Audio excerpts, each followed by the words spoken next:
sound of a low, distant thud. Not a sharp crack, but a heavy, earth-shaking rumble that vibrates the very air, then nothing. Just the settling of dust and an oppressive, terrifying silence. The plan was perfect, or so the Pentagon thought. Intelligence suggested that the GBU-57 massive ordnance penetrator, the most powerful non-nuclear bomb in the American arsenal, would end the nuclear threat in a single, surgical night. One strike to decapitate the regime's ambitions, one strike to bury the Fordow facility forever. But as the smoke clears from the Iranian mountainside, the expected collapse hasn't happened. 80 meters deep, encased in a mountain of solid rock and reinforced by layers of high-strength concrete, the fortifications at Fordow have held firm. The primary objective is still online. The decapitation strike has failed. In the Situation Room, the mood shifts from calculated confidence to cold, suffocating dread. The short war everyone promised is dead. What was supposed to be a precise, limited operation has just kicked a hornet's nest that can't be unkicked. The world holds its breath, knowing that when the silence finally breaks, it won't be with diplomacy. It will be with fire. The surgical war is over. The dark timeline has begun. To understand the magnitude of this failure, you have to understand the weapon that was supposed to make it impossible. The GBU-57 Massive Ordnance Penetrator, or the MOP, is a 30,000-pound beast of precision engineering. It is a 6-story building made of hardened steel, dropped from a B-2 Spirit stealth bomber, designed to do one thing: turn the unreachable into dust. In our world, it is the ultimate silver bullet, capable of punching through 60 feet of reinforced concrete or 200 feet of earth before its delayed fuse warhead detonates. It was built specifically for this mountain. It was supposed to be the end of the argument. But in this timeline, the mountain fought back. Intelligence had missed 2 critical factors. First, the geology. The metamorphic rock shielding Fordow was denser, more resilient than any satellite survey could reveal. Second, a breakthrough in Iranian material science.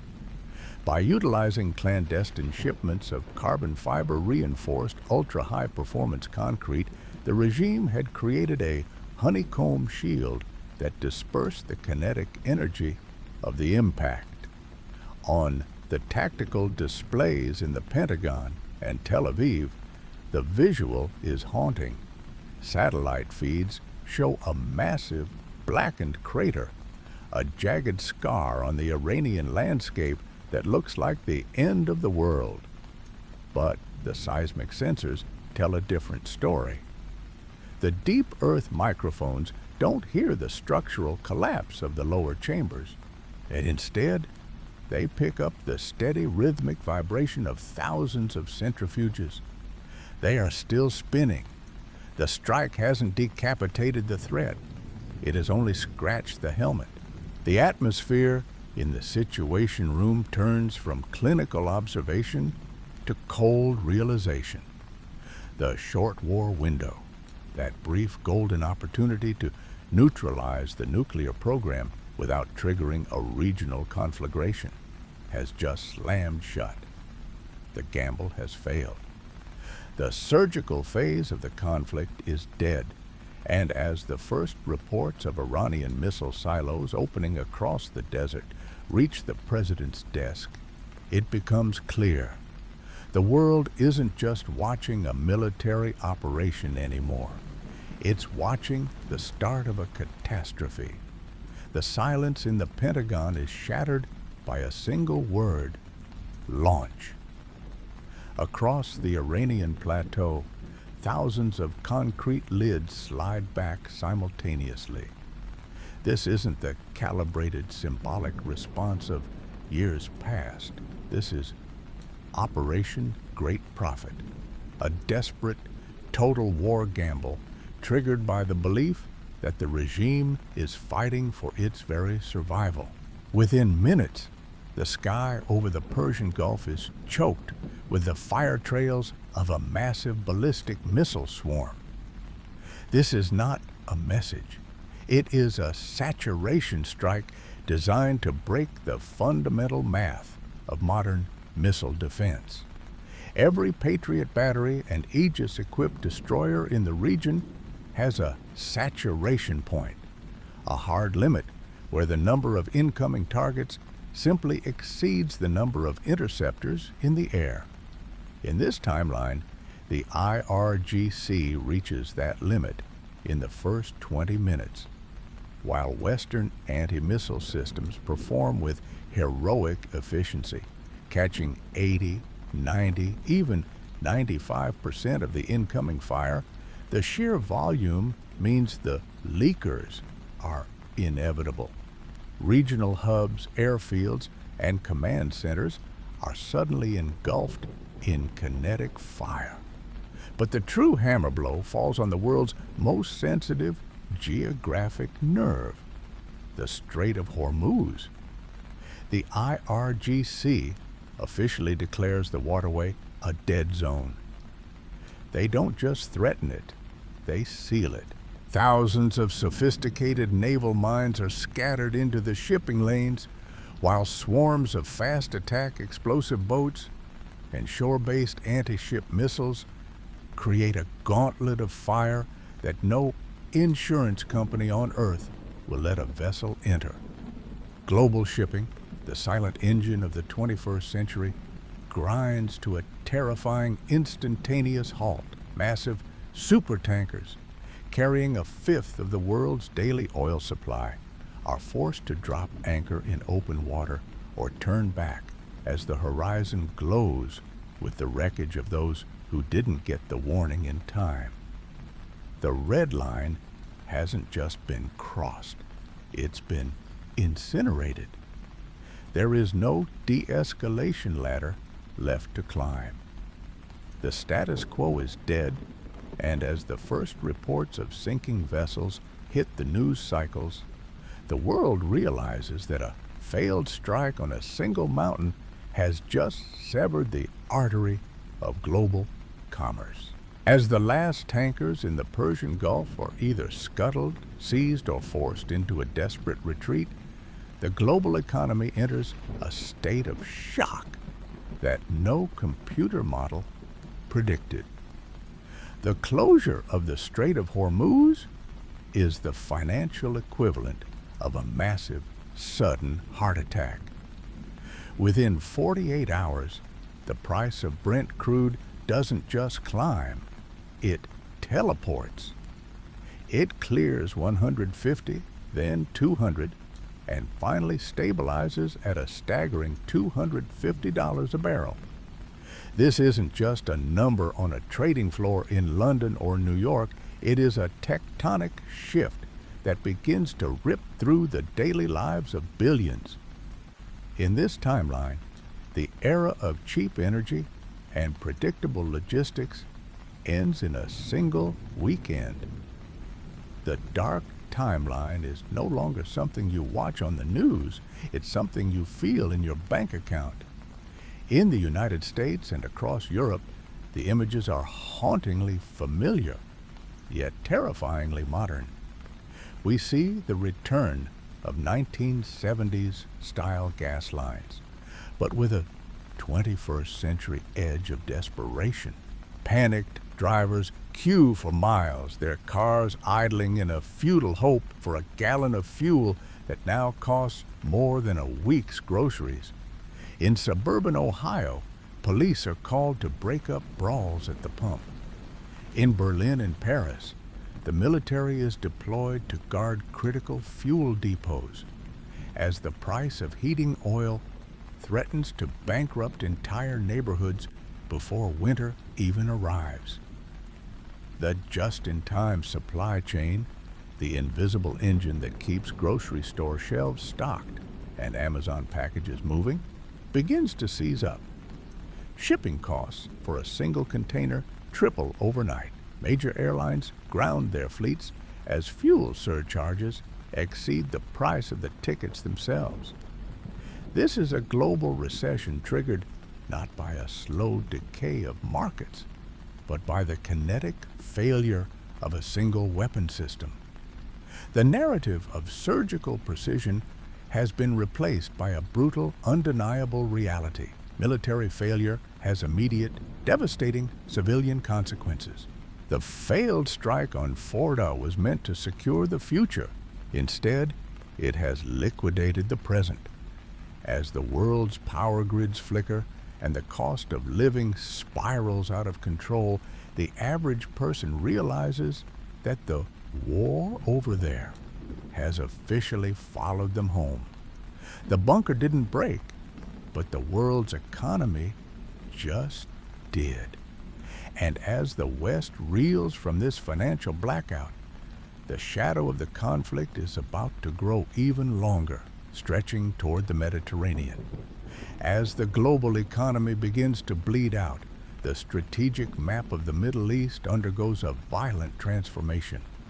In Tehran, the decision is made to activate the ultimate insurance policy. A single encrypted transmission is sent to Beirut. Hezbollah, the world's most heavily armed non-state actor, receives the green light. This isn't the usual exchange of border skirmishes or symbolic rocket fire. It is a full-scale, coordinated northern offensive. The sky over northern Israel turns into a tapestry of fire. Thousands of rockets, Suicide drones, and precision-guided missiles are launched simultaneously in waves designed to do one thing: overwhelm. For years, the world marveled at the Iron Dome and David's sling, viewing them as an impenetrable shield of Western technology. But in this timeline, the shield begins to crack. Every defense system has a saturation point, a cold mathematical limit where there are simply more incoming threats than interceptors in the tubes. As the batteries run dry and the reload crews scramble under fire, the unthinkable happens. The multi-front war is no longer a theoretical exercise for think tanks. It is a crushing kinetic reality. The Levant, a region that has known far too much sorrow, is transformed into a primary theater of high-intensity conflict. Urban centers like Haifa and Tel Aviv, along with Beirut and Tyre, are pulled into the maw of the front lines. The humanitarian cost escalates with terrifying speed.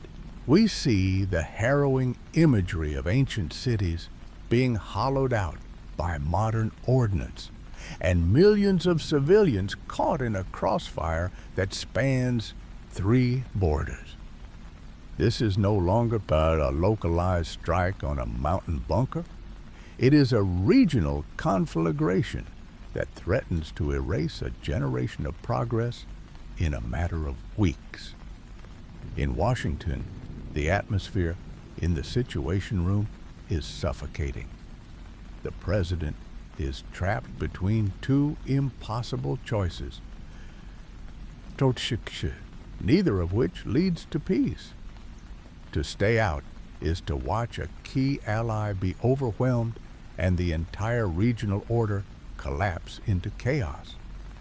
To step in is to reignite the forever war, a conflict that has already claimed thousands of American lives and trillions of dollars over the last 2 decades.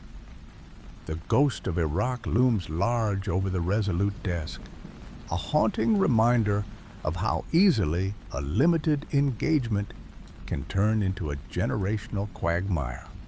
The question now echoes through the halls of power. Can the United States afford to stay on the sidelines while the Middle East burns? Or will it be pulled back into the very fire it has spent years trying to escape? The geographic scope of the conflict is expanding by the hour, and the window for a surgical solution has slammed shut forever. The world is waiting for a ceasefire that isn't coming because, in this timeline, the failed strike on Fordow didn't just miss its target, it destroyed the status quo. And while the battles rage in the streets, the real danger is still hidden deep beneath the Iranian soil, where the original objective of this war remains chillingly attacked. To understand why this failure is so catastrophic, we must look at the anatomy of the targets themselves. For decades, the facilities at Natanz and Fordow have been the focal points of global tension. Fordow in particular was never meant to be a secret forever. It was meant to be a fortress, buried nearly 300 feet beneath the jagged peaks of a mountain range near the holy city of Qom. It was engineered specifically to withstand the exact weapon the U.S. just deployed. In our reality, these sites are the subject of grueling inspections and breakout time calculations, the theoretical window it would take to enrich enough uranium for a single warhead. But in this dark timeline, that window has been shattered. The failed strike didn't just leave the centrifuges intact, it removed the last incentive for restraint. Before the first GBU-57 hit the mountain, the breakout time was a matter of months. Now, as the regime realizes that the West has played its strongest hand and lost, the clock doesn't just tick faster, it reaches zero. Inside the humming, unscathed halls of Fordow, the enrichment process is dialed to its maximum intensity. The fear that gripped the world for decades is now a mathematical certainty. With the facility still operational and the country under direct attack, the Iranian leadership feels it has nothing left to lose. The bunker is no longer just a shield to protect a laboratory. It has become a womb for a new nuclear power. Every hour the facility remains functional is an hour closer to a successful test. The very thing the strike was designed to prevent, a nuclear-armed Iran, is being accelerated by the very smoke and bore meant to stop it. The world is forced to realize a terrifying irony. By trying to bury the threat, they have only ensured its birth. And as the centrifuges spin at speeds never before seen, the original objective of the war is slipping further away, leaving the Western powers staring into the abyss of their own miscalculation. The air in the Situation Room is thick with the suffocating weight of a failed gamble. On the primary monitors, the thermal imaging of the Fordow mountain range shows no collapse, no secondary explosions, just the defiant, steady hum of a facility that should have been a crater. For the President of the United States, the luxury of surgical options has vanished. He is now faced with the most harrowing dilemma of the 21st century. Admit a humiliating military defeat and watch a nuclear-armed Iran emerge within weeks, or commit to the one thing every administration for 20 years has tried to avoid: boots on the ground. The political fallout is instantaneous and chaotic. In Washington, the consensus of the limited strike has shattered. Massive protests erupt from Lafayette Square to the steps of the Capitol, a volatile mix of anti-war demonstrators screaming "No more Middle East wars," and hawkish counter-protesters demanding the job be finished. The ghost of the Iraq War hasn't just returned. It is sitting at the head of the table, whispering warnings of quagmires and endless casualties. Every decision maker in the room remembers the promises of 2003, the cakewalk that became a decade of trauma, and the fear of repeating that history paralyzes the legislative branch. But as the internal debate rages, a psychological trap takes hold. The sunk cost fallacy. Having already launched the most powerful non-nuclear weapon in the arsenal and failed, the administration feels it cannot simply walk away. To retreat now would be to signal the end of American hegemony in the region. Instead of de-escalating, the Pentagon begins the massive, lumbering movement of heavy armor and thousands of troops into staging areas in Kuwait and Saudi Arabia. The tension reaches a breaking point on the water. A U.S. carrier strike group, the ultimate symbol of global power projection, is ordered to transit the Strait of Hormuz to provide air cover for the buildup. As the massive hull of the supercarrier cuts through the narrow waterway, it enters the kill zone of Iranian swarm tactics. Hundreds of fast attack boats and coastal missile batteries are already locked on. The world watches, breathless, as the superpower drifts deeper into the very trap it spent decades trying to avoid, moving closer to a total war that no one is prepared to win. While Washington bleeds political capital, Tehran is undergoing a terrifying metamorphosis. In the chaotic hours following the strike, the Iranian regime does something the Western intelligence apparatus never fully accounted for. It wins the narrative. The GBU-57 was supposed to be the ultimate argument of American power. Instead, its failure becomes the ultimate tool for state-sanctioned unity. On every state-run television screen, the image is the same. The jagged peaks of the Fordow mountain range, wreathed in the settling dust of American ordnance, but structurally defiant. They call it the Invincible Mountain. Propaganda broadcasts set to swelling orchestral scores loop footage of the impact zones where the earth was scorched but the facility remained operational. To the Iranian public, this isn't just a technical failure of Western engineering. It is framed as a divine shield, a testament to Persian resilience against a bully that has finally been proven weak. In the West, military planners had hoped a decapitation strike might embolden internal dissent. They were wrong. When foreign bombs fall on national soil, the rally round the flag effect is a biological imperative. The very segments of the population that were once protesting in the streets for reform now find themselves gripped by a primal sense of violation. In this dark timeline, the nuance of political grievance is swallowed by the fire of nationalism. Dissenters are faced with a brutal choice: support the regime or be branded a traitor in the hour of the nation's greatest peril.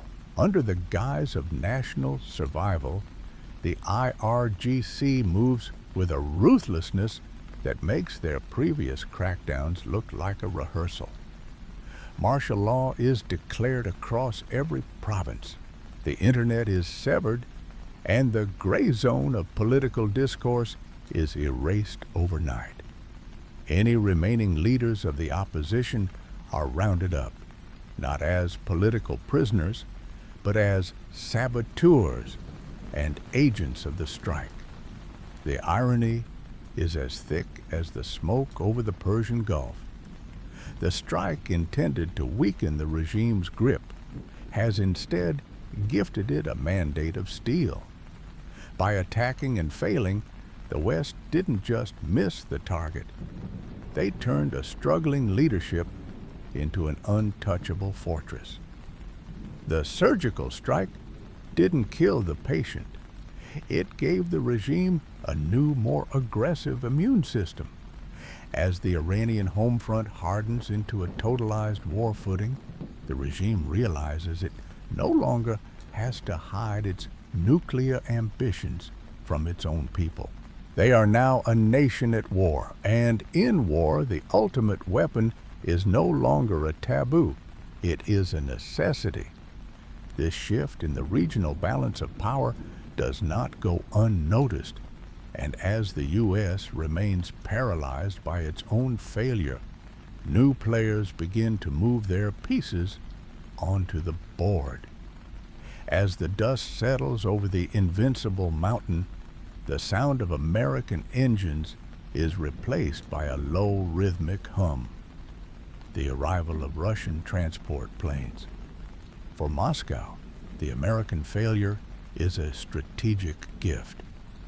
Within 72 hours, advanced S-400 Triumph surface-to-air missile systems are rolling off cargo ramps at Mehrabad. They aren't just protecting Iranian airspace, they are drawing a red line of their own.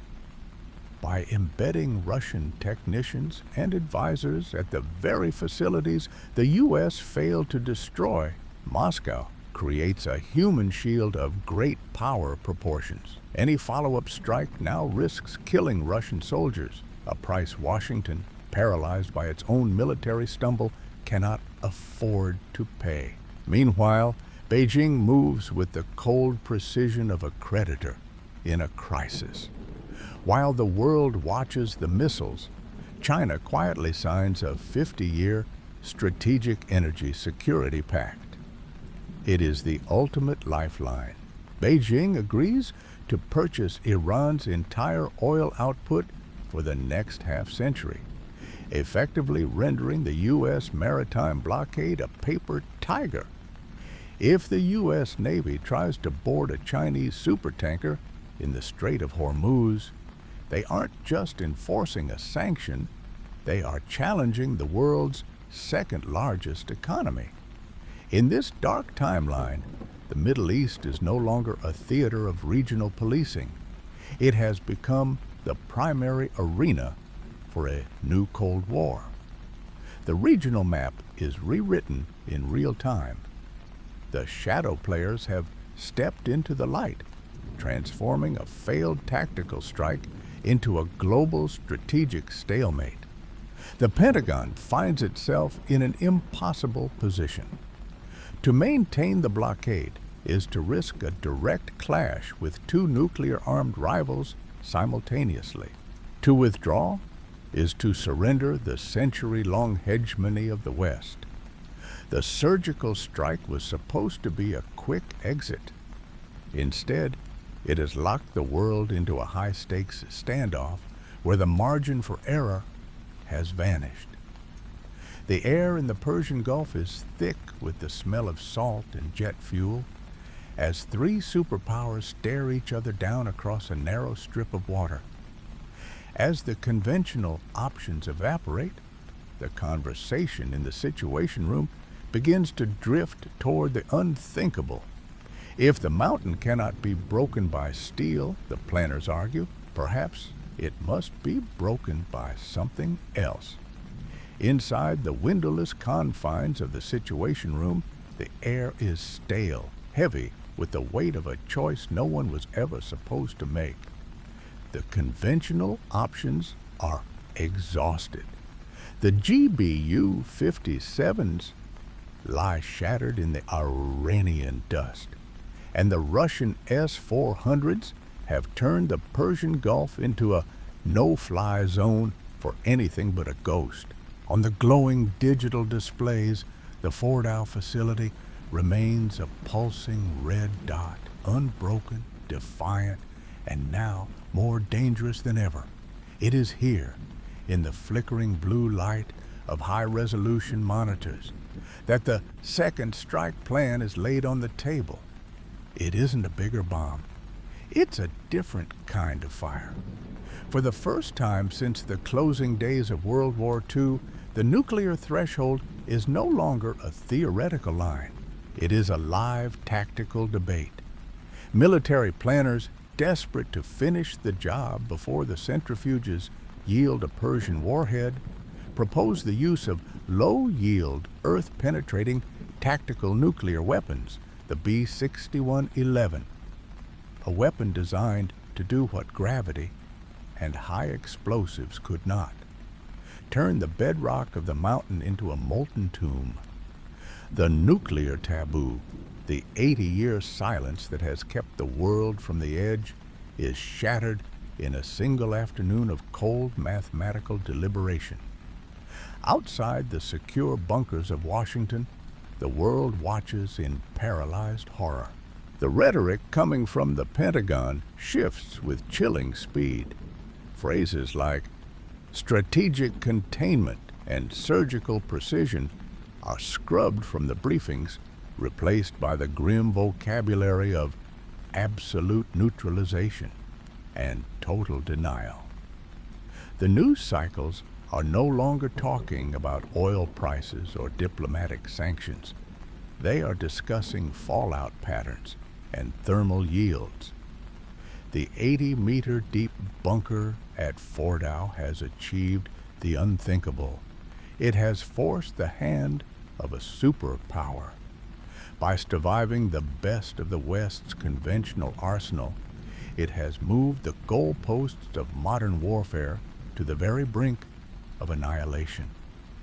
The world is no longer debating if there will be a war, but whether there will be a world left to fight over. The mountain is no longer just a target, it is the catalyst for the end of the long peace. But as the U.S. prepares to cross the ultimate red line, the retaliation doesn't come from the sky or the sea. It comes from the shadows of the digital realm. While the Situation Room debates the nuclear threshold, the retaliation arrives not through the sky, but through the fiber optic cables buried beneath our feet. For years, the world spoke of Stuxnet, the Western virus that once crippled Iranian centrifuges. Now, the world witnesses Stuxnet in reverse. Iran and its strategic allies unleash a decade's worth of dormant, zero-day exploits, a digital wildfire designed to dismantle the very skeleton of Western civilization. It begins with a flicker, then total darkness. In London, New York, and Paris, the power grids don't just fail.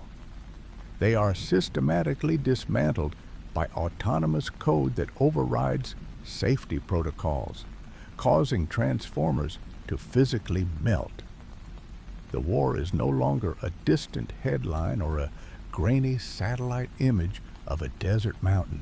It is in the viewer's living room. It is the dead refrigerator, the silent cell phone tower, and the darkened hospital wing. The gray zone of warfare, that comfortable space where nations could spar without declaring total war, evaporates instantly.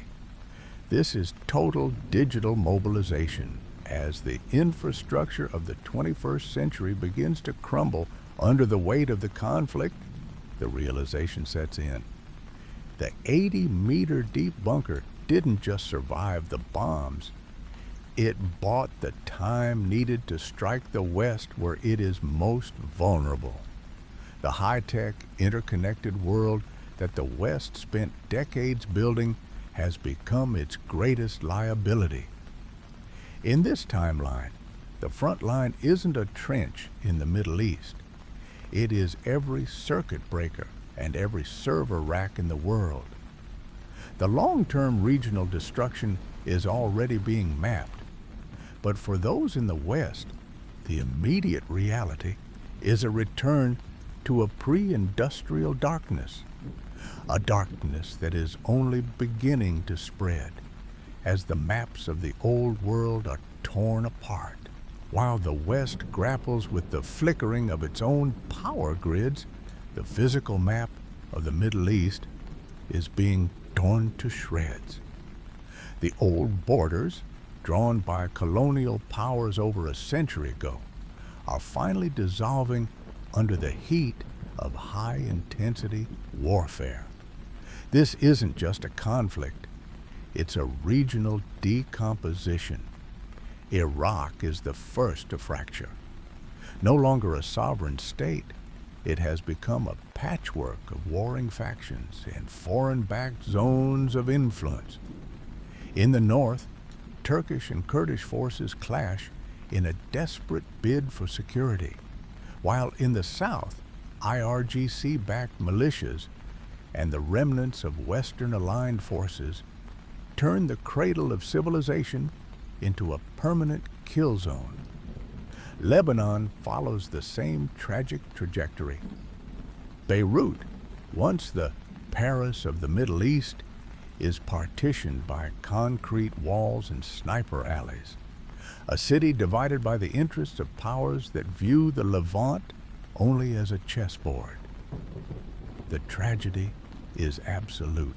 Decades of economic development, urban renewal, and the fragile hope of a new Middle East are incinerated in mere months. We see it most clearly from above. Satellite imagery no longer shows the vibrant, interconnected lights of commerce, but the jagged, glowing scars of new front lines cutting through the hearts of ancient cities like Baghdad and Damascus. These are not temporary military positions. They are the new bleeding edges of a fractured world. In this timeline, the pursuit of a surgical victory has led to a septic wound that refuses to heal. The realization begins to sink in for every diplomat and general. There are no winners in this scorched earth reality. There are no flags being raised over conquered capitals that mean anything to the people living in the rubble. There are only survivors, huddled in the shadow of a conflict that has outgrown its original masters. The region hasn't just been destabilized, it has been fundamentally broken. And as the dust settles over the ruins of the Levant, the source of the initial spark remains untouched. Deep within the mountain, preparing to deliver a final, irreversible blow that will change the nature of power forever. It happens at 3:14 a.m. local time. Across the globe, from the monitoring stations in Norway to the deep-sea sensors in the Indian Ocean, needles jump. It is a seismic event, but it carries a signature that no earthquake can mimic. Deep beneath the reinforced, unyielding rock of Fordow, the very site that was supposed to be a cratered ruin, a device has been detonated. The bunker state has officially emerged. The irony is as heavy as the mountain itself. The mission, conceived to preserve the global order and prevent a nuclear-armed Tehran, has achieved the exact opposite. By striking and failing, the West didn't just leave the centrifuges spinning, it provided the ultimate existential justification for the regime to cross the threshold. In this timeline, the failed surgical strike wasn't a setback for the nuclear program. It was its catalyst. The facility that survived the world's most powerful conventional bomb has now become a womb for the ultimate weapon. The breakout time that diplomats and analysts argued over for decades has dropped to zero. It is no longer a matter of months or weeks. The reality is now measured in megatons. The world is objectively more dangerous than it was on the night the first GBU-57 was dropped. The Middle East is no longer a region under a Western nuclear umbrella. It is a region defined by a permanent, localized nuclear standoff. This is the climax of our dark experiment, a scenario where the attempt to prevent a nightmare through force only served to make that nightmare permanent.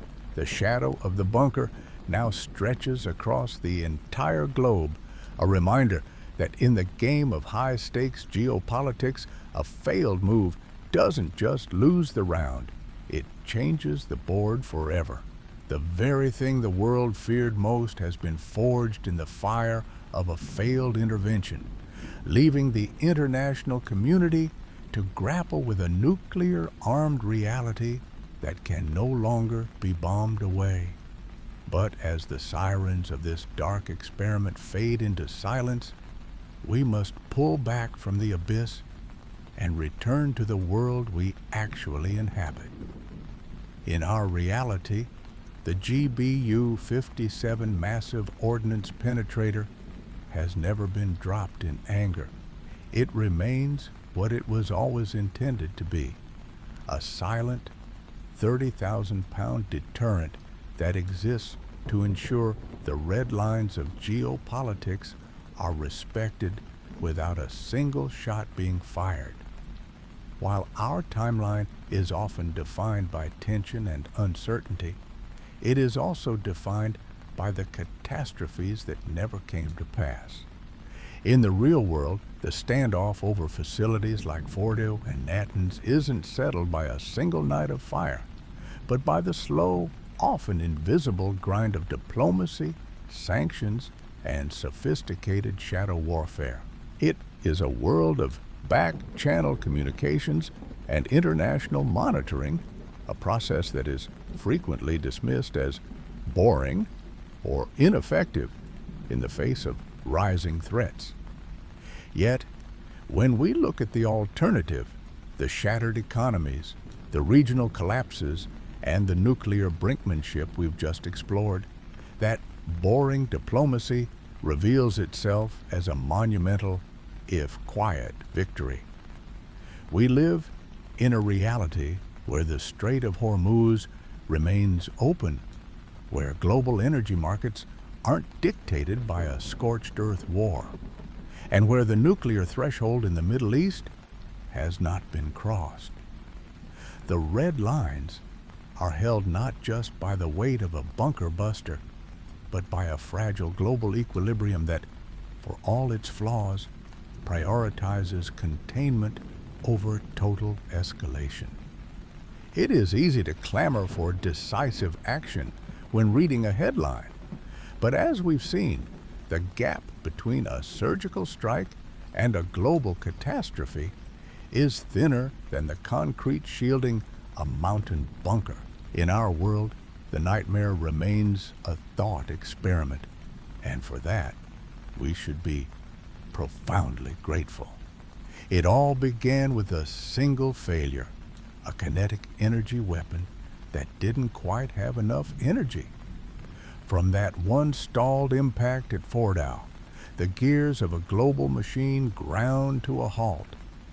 We have seen how a tactical miscalculation can ignite a regional wildfire, topple global economies, and force the hand of superpowers until the nuclear threshold is no longer a line, but a cliff's edge.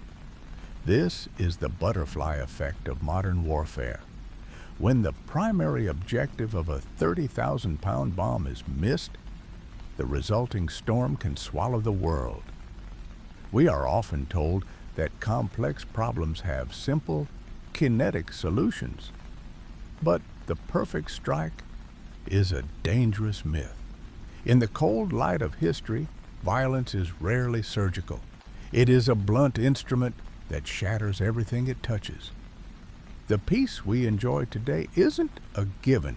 It's a fragile, hard-won equilibrium maintained by those who understand that the cost of being decisive is often too high for any nation to pay. As we step back from this dark timeline, let it serve as a stark reminder. Behind every headline about a diplomatic stalemate or a failed negotiation lies a catastrophe that didn't happen. We should be grateful for the complexity, the delays, and even the frustrations of the status quo. Because in the alternative we explored today, the sirens never stop. In a world that demands quick fixes and immediate results, we must value the intricate, often painful work of geopolitics over the allure of a surgical solution. If you found this exploration of the what-if valuable, subscribe and join us as we continue to peel back the layers of history's most dangerous turning points. Until next time, remember, the most important battles are often the ones we choose not to fight. Thank you for watching.